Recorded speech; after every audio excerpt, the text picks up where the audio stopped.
డిఎస్సీలో అక్రమ నియామకాలపై AP high court serious అయింది.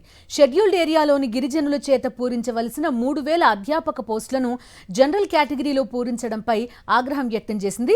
గిరిజన యువతీ యువకులకు అన్యాయం చేయడమే రాష్ట్ర ప్రభుత్వ ఉద్దేశమా అని ప్రశ్నించింది హైకోర్టు ధర్మాసనం. అధికారులు ఇష్టానుసారం వ్యవహరిస్తున్నారని, గిరిజన నిరుద్యోగులకు చెందాల్సిన పోస్టులను ఏ అధికారంతో డిఎస్సీలో కలిపారని నిలదీసింది.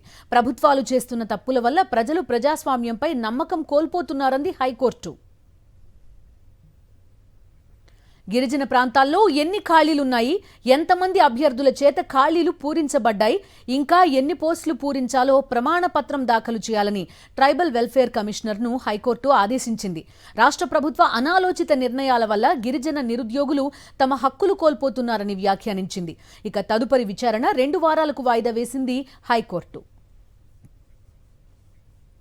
పూర్తి వివరాలు అందిస్తారు మా కరెస్పాండెంట్ అశోక్.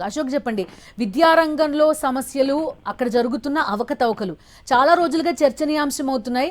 ఇప్పుడు హైకోర్టు కూడా అదే అంశంపైన రెస్పాండ్ అయింది. ఖచ్చితంగా బిల్లు ఇప్పటికే విద్యా రంగంలోని అనేక సమస్యలపైన హైకోర్టు అనేక సార్లు సీరియస్ అయింది. కానీ విద్యాశాఖ అధికారులు కానీ ఆ శాఖను నిర్వహించే మంత్రి గాని ఏమాత్రం పట్టించుకునే పరిస్థితి. తాజాగా ఇవాళ కూడా డిఎస్సీ నిర్వహణలో జరిగిన అక్రమ నియామకాలపై హైకోర్టు ఆగ్రహం వ్యక్తం చేసింది. కేవలం షెడ్యూల్ ఏరియాలో గిరిజనుల చేత భర్తీ చేయాల్సిన 3000 అధ్యాపక పోస్టులను జనరల్ విద్యార్థుల చేత భర్తీ చేయడంపై హైకోర్టు సీరియస్ అయింది. గిరిజన ప్రాంతాల్లో ఉన్న యువతీ యువకులకు అన్యాయం చేయటమే రాష్ట్ర ప్రభుత్వం ఉద్దేశం అంటూ హైకోర్టు ఆగ్రహం వ్యక్తం చేసింది. ఆగ్రహం వ్యక్తం చేసింది. కేవలం గిరిజన ప్రాంతాల్లో అభ్యర్థుల చేత భర్తీ చేయాల్సిన ఖాళీలను జనరల్ డిఎస్సీలో కలపడంపై ఆగ్రహం కూడా వ్యక్తం చేసింది. షెడ్యూల్ ఏరియాలో ఉన్న నిరుద్యోగుల పట్ల మానవత్వంతో వ్యవహరించాల్సిన ప్రభుత్వం ఎలా చేయటం ఏంటంటూ ధర్మాసనం సాక్షాత్తు ఆగ్రహం వ్యక్తం చేసింది.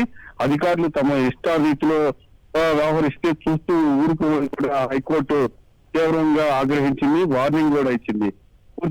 ఏ అధికారంతో గిరిజన నిరుద్యోగులకు చెల్లాల్సిన పోస్టులను డిఎస్సీతో కలిపారంటూ హైకోర్టు ప్రభుత్వాన్ని నిలదీసింది.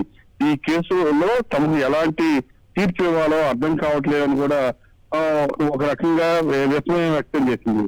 ప్రభుత్వం చేస్తున్న తప్పుల వల్ల ప్రజలకు ప్రజాస్వామ్యం పైన నమ్మకం కోల్పోతున్నారని కూడా ఆవేదన వ్యక్తం చేసింది. గిరిజన ప్రాంతాల్లో ఎన్ని ఖాళీలు ఉన్నాయి, ఎంతమంది అభ్యర్థుల చేత ఖాళీలు పూరించబడ్డాయి, ఇంకా ఎన్ని పోస్టులు పూరించాలో ప్రమాణ పత్రం దాఖలు చేయాలని హైకోర్టు ట్రైబల్ వెల్ఫేర్ కమిషన్ ను ఆదేశించింది. తదుపరి విచారణ 2 వారాలకు వాయిదా వేసింది. Right Ashok, thank you.